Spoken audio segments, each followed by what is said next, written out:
He de confesar que sé muy, pero muy poquito de fútbol y por eso pensé que entrevistar a quien ama el juego, pero no el negocio, y que se dedica a investigar y nombrar con valentía a los amos del fútbol sería difícil. Pero el último libro de Fonsi Loaiza, Machismo, Mafia y Corrupción en el Fútbol Español, no solo es de fácil lectura, sino que en realidad es un libro sobre el poder. Sí, el poder. En un cosmos futbolero vemos cómo el poder de estos amos excede el deporte, que como señala Loaiza es una especie de detergente para lavar y limpiar una serie de corruptelas y de negocios. Fonsi estuvo unas horas por Madrid para presentar su libro y lo pillamos rápidamente para que nos cuente de esa mugre que hay que limpiar en este deporte.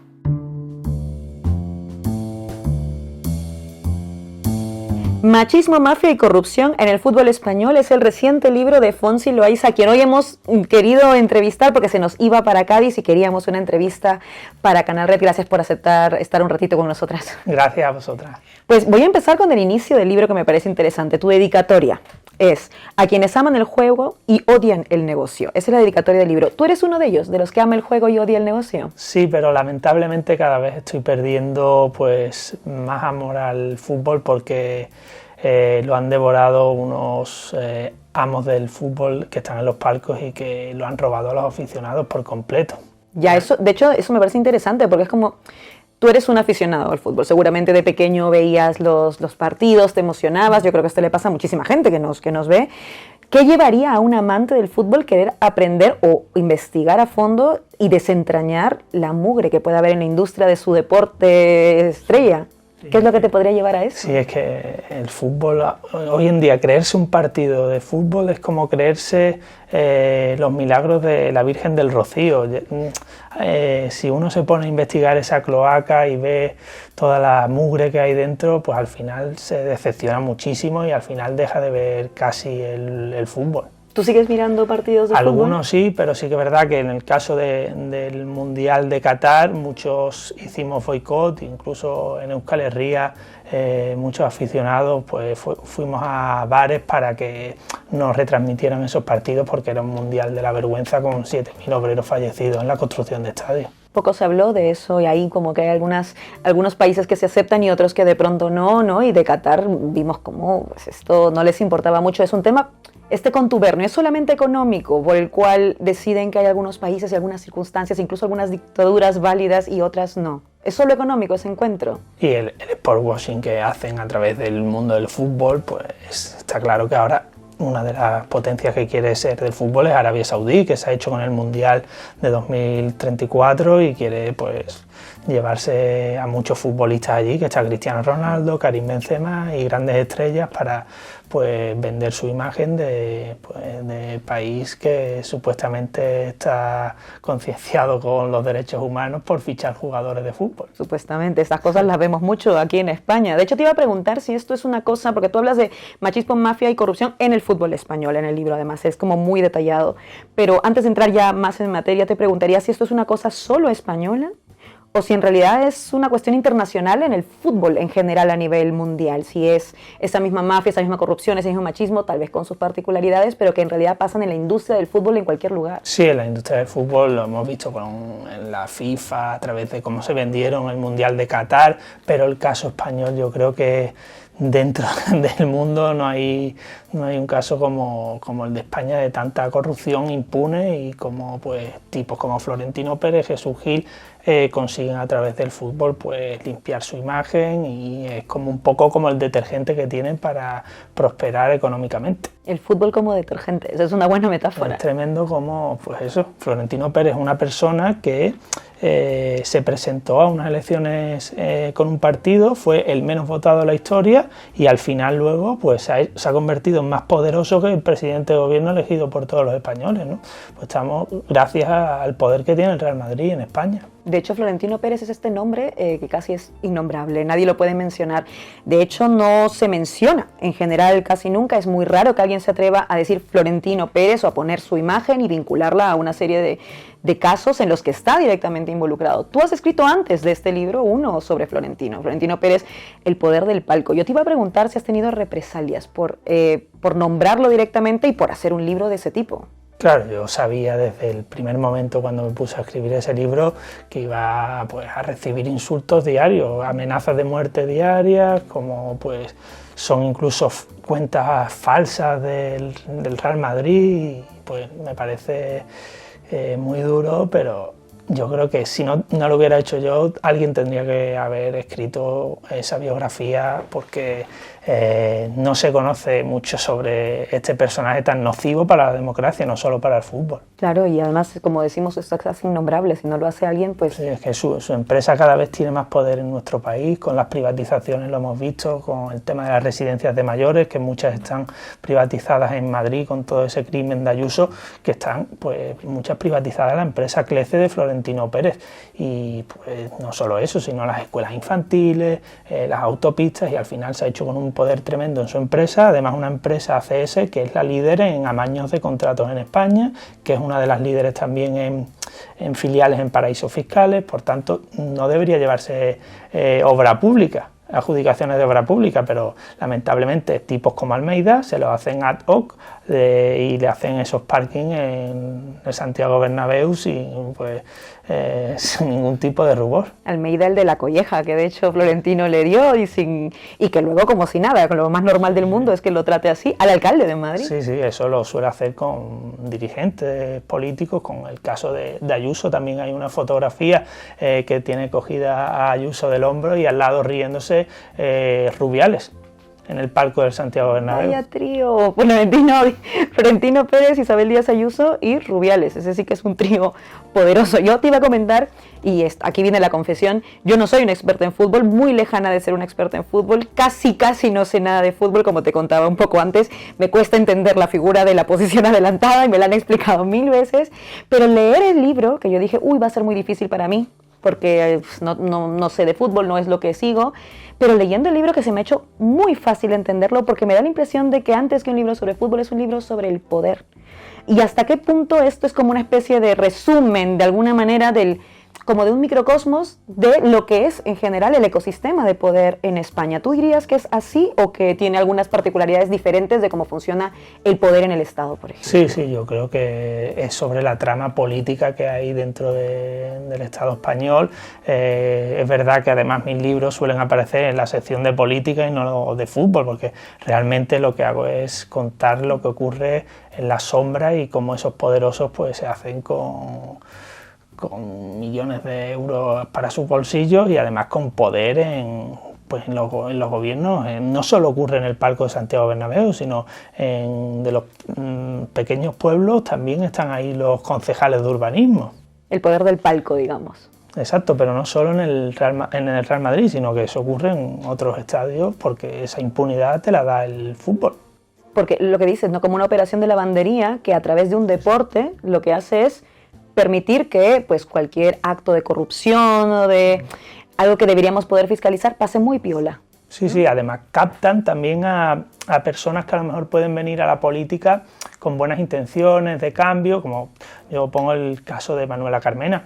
Manuela Carmena llegó prometiendo que nunca iba a ir al palco del Santiago Bernabéu, Ada Colau que nunca iba a ir al palco del Camp Nou, y al final aparecieron por allí, y en el caso de Manuela Carmena aprobando la operación Chamartín urbanística. ¿Y tú por qué crees que harían algo así? ¿Por qué crees que aceptarían eso? ¿Porque no les queda otra o porque en algún momento la presión no es solo política, deportiva, es una presión de otro tipo? A lo mejor para poder ser alcaldesa necesitas tener un contubernio con este tipo de personas. Yo creo que es un centro de poder que si no estás ahí, pues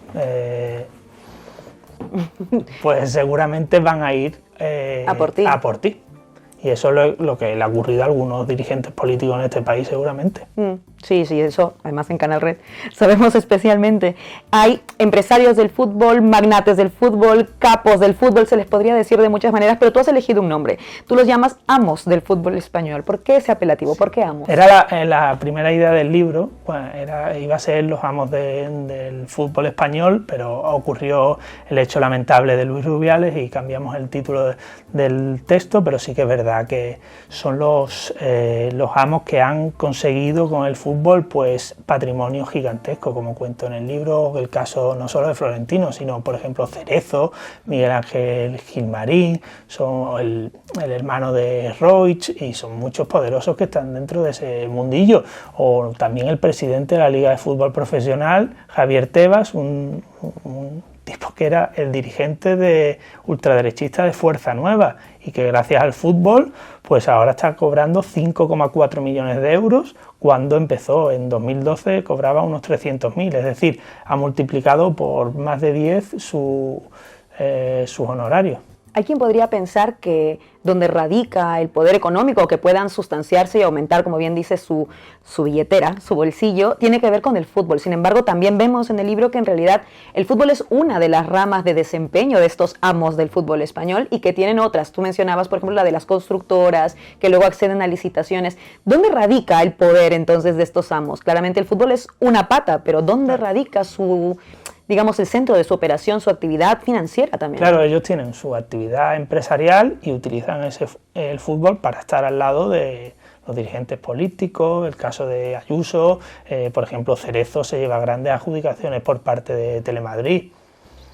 Entonces, pues estar al lado de ese tipo de personajes políticos, pues al final te da beneficios y réditos a tus empresas. Claro, bueno, y eso les permite también seguir operando y seguir amasando más y más fortuna, de alguna manera. Yo, a propósito de esto, siendo gente que tiene tanto poder y que vemos que no solo lo tiene en el fútbol, sino que lo tiene directamente con obras públicas, vale decir, con algo que nos interesa a todos y a todas las ciudadanas que pagamos impuestos en este país, deberíamos poder fiscalizarlo un poco. No podemos, porque para comenzar, de algunos no se puede ni hablar, como de Florentino Pérez. Pero aparte hay otra pata, que se supone que en política, cuando hay una democracia y tú puedes fiscalizar a los que pues, te representan o que tienen algún tipo de poder, deberíamos saber un poco su sesgo ideológico, ¿no? O sea, por lo menos saber desde derechas, desde izquierdas, opinas sobre esto de esta manera, etcétera. La pregunta es, ¿hay una suerte de sesgo ideológico en el mundo del fútbol también que casi no vemos o que por el contrario sí vemos, pero que tampoco podemos definir del todo? ¿Hay algún sesgo ideológico que mande en el mundo del fútbol? Claro, si hicieran un referéndum entre los futbolistas, seguramente el partido más votado sería Vox. Es más, Santiago Abascal fue invitado por los jugadores del Real Madrid al palco del Bernabéu y algunos de los futbolistas pidieron, al final no lo aceptó el Real Madrid, que bajara al vestuario Santiago Abascal. Qué fuerte. Pero estaremos diciendo que la ultraderecha, digamos, es como el gran vector ideológico que opera en en este mundo del fútbol. ¿Esto vale también para los amos del fútbol español? O sea, no solamente para los jugadores o los que tienen un puesto administrativo, sino los amos también tendrían un sesgo ideológico de ultraderecha muy marcado. Tal cual, en la transición muchos de ellos se reciclaron porque estaban en Fuerza Nueva y pasaron en este fútbol, el caso de Del Nido, el caso de Javier Tebas, de Lorenzo Sanz, que incluso estaba pues ayudando en la Falange y demás, el caso, que fue presidente del Real Madrid y gracias al fútbol, pues algunos sí que es verdad que cambiaron dejaron de decir que eran de ultraderecha, no en el caso de Javier Tebas, que todavía hoy día se considera ultraderechista. Es honesto, digamos. Y lo dice completamente. Es más, antes de que apareciera Vox, él ya lo estaba pidiendo. Y también cuento en el libro cómo su hijo está metido dentro de la Universidad de Le Pen, cómo su hijo está metido en medios de comunicación, en el medio de Jiménez Los Santos, cómo están apareciendo medios de comunicación muy de derechas como El Debate, vinculados pues también al mundo del fútbol. Qué fuerte eso que comentas. De hecho, te iba a preguntar justo esto a partir de lo que has dicho de Tebas, ¿no? Si recién estamos viendo de alguna manera el carácter de ultraderecha, que es como la médula espinal que une ideológicamente a todos los amos del fútbol, pero es porque recién se han normalizado ciertos discursos y antes estaban como dormidos, fuera del caso de Tebas, que podría ser una excepción, o siempre ha sido así. De alguna manera el bloque reaccionario siempre ha tenido ahí a los alfiles con poder, pues están también en el mundo del fútbol, porque los vemos en el poder judicial, en el poder económico, en el poder político, pero en el mundo del fútbol resulta que son la hegemonía. Sí, además como han campado a sus anchas los ultraderechistas neonazis, incluso en los campos de fútbol. Hemos visto asesinatos del Frente Atlético a hinchas como Zabaleta o Jimmy, hinchas antifascistas que han sido asesinados por el Frente Atlético y que todavía hoy día pues tienen impunidad absoluta y siguen en el estadio con la protección del Atlético de Madrid. De hecho, tú cuentas que el único partido que ha sido suspendido es por el protocolo de discriminación, creo que es, ha sido por llamar nazi a un nazi. Sí, por llamar nazi a Zozulia, el futbolista ucraniano que ya está retirado. Los grandes aficionados del Rayo Vallecano que incluso hicieron mofa, dijeron luego Zozulia es comunista, como de burla y de sorna, pero sí que es verdad que yo creo que el próximo partido que se suspenderá puede que sea el día que Weisman, jugador sionista del Granada, juegue en algún estadio y al final pues le digan algo. Esta persona dijo que había que asesinar palestinos y sigue jugando en el Granada. ¿Tú crees que ese tipo de reacción popular, porque en realidad eso es digamos, la gente que va a ver y que disfruta lo que tú decías, ¿no? Que le guste el juego y no el negocio, ¿tú crees que baste para cambiar un poco la situación más estructural del poder en el fútbol? O sea, que basten con estas acciones de denunciar, por ejemplo, en este caso, a este sionista que dices que juega en el Granada. Sí, eso es un primer paso y además los aficionados se están echando a las calles con muchos de ellos, por ejemplo el Alavés, el aficionado del Cádiz, aficionados de la Real Sociedad, se han enfrentado a la censura que está poniendo el ultraderechista de Tebas de prohibir las banderas de solidaridad con Palestina y muchos de ellos se están saltando esta censura y me parece extraordinario. Es fuerte además hacerlo, pero es verdad que es parte de algo que ocurre en todo lo que decíamos, ¿no? Como en el macrocosmos, si queremos, que así como se censuran movilizaciones en Francia, se censuran determinados cánticos en Alemania, se impide incluso izar o mover, tener la bandera en Reino Unido, pues vemos también que en los estadios también se prohíbe, ¿no? Sí, o incluso han despedido a un jugador del Mainz alemán por mostrar solidaridad con Palestina y en España pues han sido muy pocos los que han mostrado esta solidaridad. El otro día Fekir del Betis y algunos otros como Bellerín también del Betis. Esto llama mucho la atención porque da la impresión de que la mayoría social, en este sentido, no es de ultraderecha, evidentemente. Por eso, de hecho, entre otras cosas, no ganan las elecciones, pero además la mayoría social está volcada en las calles, en Europa al menos, en defensa del pueblo palestino, en contra del genocidio israelí. Sin embargo, esa minoría igual es la que tiene más poder, mucho más poder que esa mayoría, ¿no? Entonces, ¿por qué ocurre eso? O sea, ¿hasta qué punto, o sea, cómo desde el fútbol podemos entender también por qué esa minoría se puede imponer sobre la gran mayoría? Sí, las vinculaciones de negocios, sobre todo. En el caso de Israel, han hecho negocios Florentino Pérez allí, Laporta incluso sacó la bandera de Israel no hace mucho en el palco del Camp Nou, por tanto son muy poderosos en el mundo del fútbol también. Claro, y en el mundo del fútbol, y como bien dices, eso en realidad es en otros mundos. Y aquí tal vez entra también la pata mediática, que es una cosa que en Canal Red nos gusta hablar mucho y que tú también la mencionas mucho en el libro, así que en esto creo que estamos de acuerdo. Piensa, por ejemplo, en el papel del Marca, ¿no? Que es el diario deportivo más leído, más vendido en España. ¿Cuál es su papel dentro de esta triangulación de amos del fútbol español? Bueno, yo explico en el libro que nace, pues eso no se suele decir, el Marca lo suele esconder, que nace como propaganda fascista durante el golpe de Estado y titulan brazo en alto a los deportistas españoles. Ese fue el primer titular del diario Marca y todavía hoy día pues hay machismo en sus portadas, hay racismo, vimos la portada lamentable hace un año que llamaban a las futbolistas de la selección campeonas chantajistas cuando se enfrentaron a los machirulos de Rubiales y Bilda y pues no la apoyaron por parte del Marca e incluso la señalaron llamándolas chantajistas. Y también el papel que tuvieron en el caso de defensa de Rubiales, cuando lo de Jenny Hermoso, recuerdo, ¿no? El Marca estuvo ahí para ser un poco el altavoz de defensa de Rubiales de alguna manera, ¿no? Sí, o casos de incluso racismo. Hace 20 años creo que hicieron una portada contra el atleta marroquí El Guerrou, le dijeron moro directamente en la portada. Leña al moro, le pusieron. Moro, qué fuerte. Uno podría pensar que solo el Marca, que además sigue siendo el más leído, pero hay otro personaje que creo que es importante, que es el Ferri. Y no le he puesto ese apelativo yo, se lo he puesto Florentino Pérez. El Ferri, así como el Marca es dentro de esta triangulación, como tú bien señalas, es esta pata ultra, porque en realidad nace del franquismo, lo he dicho claramente. Es más, Eduardo Inda fue puesto director del diario Marca por mediación de Florentino Pérez y Ferreras. O sea que les debe, bueno, Eduardo Inda casi les debe su profesión a estos dos sujetos también. En buena cuenta sigue siendo un periodista vigente, entre comillas, pese a que sabemos que no es un periodista, que publica mentiras, que publica en un panfleto, pero gracias a la legitimidad que le da en este caso un personaje como es el Ferri. Y aquí yo te iba a preguntar, ¿cuál es el papel del Ferri, de Ferreras, dentro de esa triangulación, distinta a la del Marca, digamos? ¿Cuál es su papel? Sigue trabajando para el Real Madrid de Florentino Pérez. Él trabajó ya como director de comunicación cuando lo ficha Florentino, después de que le hiciera el trabajo sucio de vetar a Matilde Fernández, que se oponía al pelotazo que dio urbanístico en la ciudad deportiva del Real Madrid, y después de vetarlo en la cadena SER Ferreras, pues ficha por el Real Madrid y después ha ido de la mano de Florentino Pérez en todos sus negocios. Incluso aparecen los audios con Villarejo Ferreras diciendo que trabajaba para el Real Madrid en la contratación del fichaje de Kaká. Ferreras, cuando ya era director de informativo en la Sexta.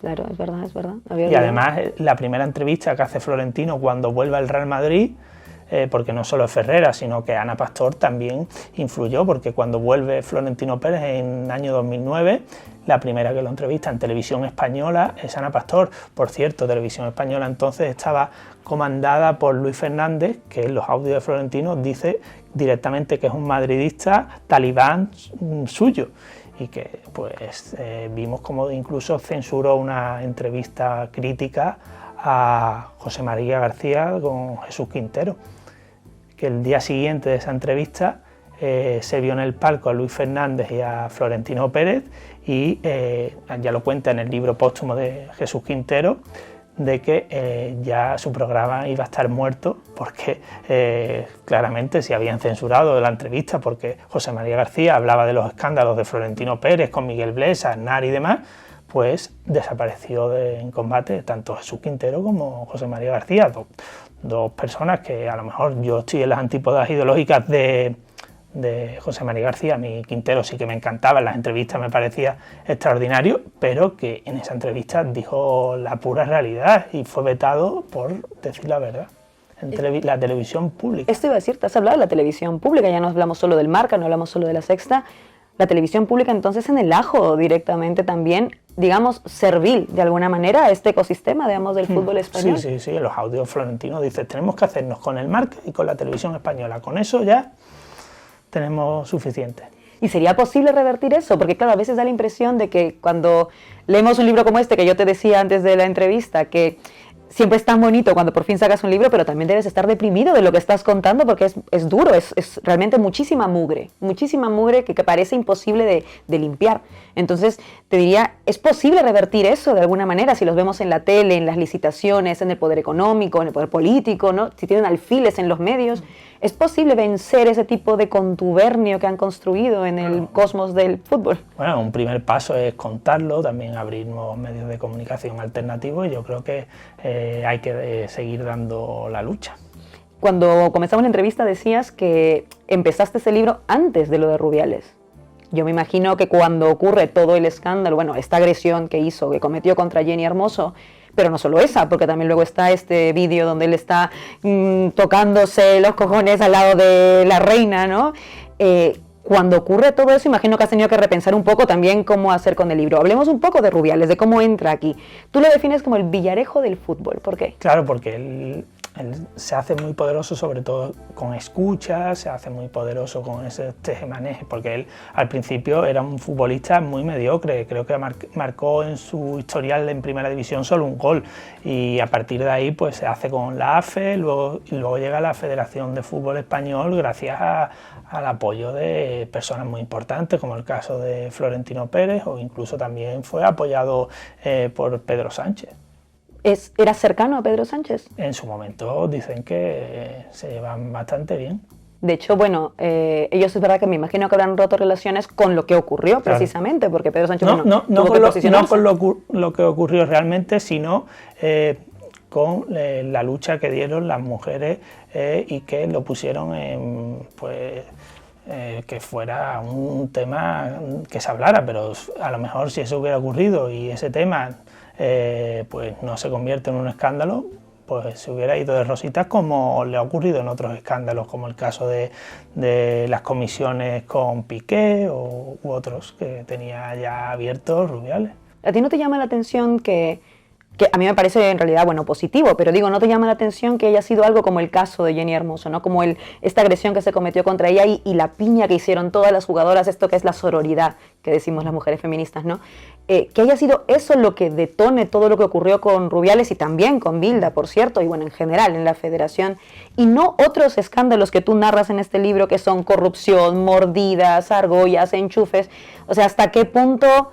¿Por qué ese fue el caso que rompió todo, digamos, o que inició que se rompa la baraja y los otros no fueron en ningún momento tan escandalosos como para propiciar esos cambios? Puede ser la lucha colectiva que dieron las futbolistas, pues, dirigentes de sindicatos también, dirigentes políticas que también pues alzaron la voz, porque los casos de Rubiales con Piqué se dan por sentado. Lamentablemente en el mundo del fútbol que haya corrupción parece que está normalizado, pero es verdad que ese caso fue de las jugadoras que se unieron e hicieron piña contra estos machistas. Claro. Bueno, al final esto siempre es una esperanza. ¿Tú crees que con eso se abre una puerta para desnudar un poco todo? Me imagino que sí, porque se ha puesto el fútbol en el centro de la mesa del debate también, Sí, ¿no? además las niñas van a tener referentes como Aitana Bonmatí, que es una persona de izquierdas, que además creo que también va con camiseta de Welcome Refugees, y es una persona muy comprometida, que sus padres también lo eran. Bueno, eso sí, eso siempre va a ser una buena noticia, ¿no? Nosotros en Canal Red hablamos mucho del poder mediático, y aprovecho que te tengo porque en realidad tú eres un especialista en medios de comunicación. O sea, más allá de que investigas en concreto, porque entiendo que te interesa, aunque como bien has dicho, ya hasta le estás perdiendo el cariño al fútbol, pero te interesa en particular el mundo del deporte, en concreto del fútbol, pero en realidad tú te especializas analizando también medios de comunicación. Imagino que esto todo el tiempo, ¿no? Si tú tuvieras que elegir un gran escándalo, sé que es difícil porque has hecho un libro, pero si tuvieras que elegir un gran escándalo en el fútbol español que los medios no jamás tratan, ¿cuál sería? Bueno, yo la verdad que ya escribí un libro sobre ese tema, que es del señor Florentino Pérez, que se ha hecho la persona más poderosa del país gracias a la utilización de un club deportivo que además no es propiedad de Florentino Pérez, sino de los madridistas. Que por cierto, Florentino Pérez esconde la historia republicana del Madrid y no aparece reconocido un presidente como Antonio Ortega, presidente republicano y comunista, que fue fusilado por el fascismo, y que Florentino Pérez todavía hoy no lo reconoce como presidente.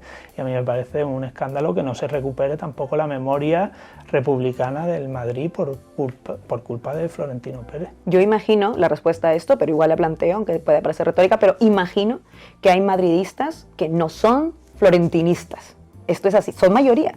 Yo creo que lamentablemente los socios y demás pues dicen amén al ser superior. Habrá madridistas de izquierda o lo que sea, pero sí que es verdad que dentro de la institución Florentino Pérez ha hecho con un poder omnímodo y que solo se puede presentar él. Pero eso es terrible, o sea, es antidemocrático además. Y además una grada fans que directamente la pone él, y que incluso si hacen algún tipo de crítica son vetados. Pues, incluso si creo que en el tema de la guerra de Irak algunos aficionados valientes del Madrid sacaron no a la guerra y fue directamente borrado y quitaron las pancartas. Y esto que, reconociendo que Florentino Pérez, como bien señalabas, tiene poder en el fútbol y en el Madrid, pero que utiliza el Madrid en otras cosas. Por ejemplo, en el libro comentas estas conexiones con concesiones, también con licitaciones en Nueva York. En Nueva York, en Estados Unidos, Florentino Pérez fue una especie de visionario en el ámbito de lo que se está convirtiendo el mundo del fútbol, de los patrocinios, el merchandising, y utilizó el Madrid para las giras americanas en Estados Unidos para que su empresa se hiciera muy poderosa. Hoy en día las construcciones de muchos estadios, de muchas obras de metro en Estados Unidos son para la empresa de Florentino, gracias a que se llevó el Real Madrid allí, le abrió las puertas de par en par a todos los dirigentes tanto del Partido Demócrata como republicano. O sea que es una mafia y una corrupción que excede ya también las fronteras españolas. Sí, sí. Han internacionalizado el estilo. El caso del Real Madrid te abre puertas en todos los sitios. Incluso Florentino hace fichajes directamente por intereses empresariales. Eso fue denunciado, que hacía fichajes en México con Chicharito Hernández para llevarse contratación, en Colombia con James Rodríguez y demás. Dios mío. Y volviendo un poco a periodismo, sí que te preguntaré una cosa, porque esto me llama la atención. Siempre decimos que el periodismo político es como este peor periodismo, o el, vamos a decir, el que termina siendo más servil, porque es muy difícil, o mejor dicho, muy costoso, no servir al poder y dedicarte al periodismo político. Tienes que servir a la línea editorial en un país donde los medios de comunicación, tanto de la derecha mediática, ya ni que decir de la ultraderecha, pero incluso de la progresiva mediática, supone, por ejemplo, nunca mencionar el nombre de Florentino Pérez o nunca decir nadita que salga del guión de lo permitido de alguna manera, ¿no? Pero tú en el libro hablas del periodismo deportivo también, como un periodismo en la misma línea, me da la impresión, ¿no? Igual de servil, con las manos atadas, casi que no responde mucho a la ética ni a la deontología periodística. Entonces, ¿hay diferencias entre un periodismo y otro o en realidad son igual de estas patas? Son igual de serviles, o incluso en el mundo de la prensa deportiva es que no hay ni un ánimo de crítica, es que es casi imposible porque es que te censuran, si no solo puedes hacer libros como en mi caso. Tú has sido periodista deportivo, claro, ¿verdad? ¿Tú has Estuve dentro de esos medios de comunicación y la verdad que es imposible cambiarlo. Pero eso, bueno, esperemos que pueda cambiarse, pero ¿tú consideras que, por ejemplo, si se abriera un medio de comunicación exclusivo para el deporte, pero que fuera capaz de entrar en otras coordenadas, intentar a lo mejor limpiar un poco las alfombras, abrir las ventanas del fútbol español, ¿tú crees que esa sería una buena posibilidad? ¿Existe alguna intención, algún grupo? Sí, hay algunos periodistas que están haciendo pues eso, medios alternativos, que seguramente el caso de Panenka o otras revistas que dentro de su espacio pues hacen lo que pueden, pero sí que es verdad que el poder de estos tipos lo colapsa todo.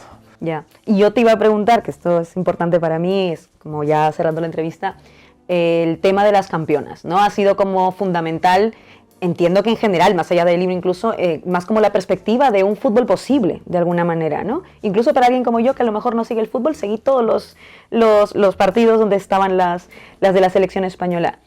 ¿Qué podrías decir de esta selección femenina de fútbol español? Ha sido un ejemplo para toda la ciudadanía. Yo la verdad que yo la seguía desde hace muchísimos años y vi el crecimiento y cómo antes esos temas pues ni aparecían en los medios de comunicación. Yo recuerdo una entrevista que le hice a Alessia Putellas en el año 2013 y estuvo aparcada en el diario El País meses. Hace 10 años te aparcaron una entrevista con la que es Balón de Oro. Sí. Así fue, vamos, es que es terrible cuando yo incluso dije que iba a ser la próximo balón de Oro. Lo vaticinaste. Pues bueno, igual te pediría un vaticinio, claro, pero... Además es que solo hacía falta ponerse los partidos, porque cualquier persona que viera esos partidos vería la calidad técnica que tenía Alessia Putellas. Y Alessia también me decía que criticaba mucho a la prensa deportiva, porque era una prensa que ella consideraba que era prensa rosa. ¿Estarías de acuerdo con esa afirmación? Sí. Es prensa rosa más que prensa deportiva. Y bueno, prensa cómplice, ya que sigamos un poco la línea del libro. Yo terminaría diciendo, ¿tú crees que la punta de lanza de un posible cambio en este microcosmos mugroso, digamos, del fútbol español viene más de la mano de ellas que de otros sujetos en el espacio del fútbol? Esperemos que sí, pero también es verdad que dentro del mundo del fútbol femenino están apareciendo empresas que quieren hacer grandes negocios, el caso de Iberdrola u otras. No vaya a ser que nos pase otra vez como a ti, que empecemos a conocer más de la mugre que también se cuece en la industria del fútbol femenino y terminemos desilusionándonos. Espero que nos quedemos con las imágenes de ellas. Pues sí, muchas gracias, Fonsi, por este ratito e invitar a la gente a que compren y lean Machismo, Mafia y Corrupción en el Fútbol Español, que la verdad creo que es un libro que es para todos, incluso para quienes como yo de fútbol a lo mejor no sabían nada, porque en realidad es un libro sobre el poder. Gracias por la investigación también, por escribirlo y por darnos un ratito. Muchísimas gracias.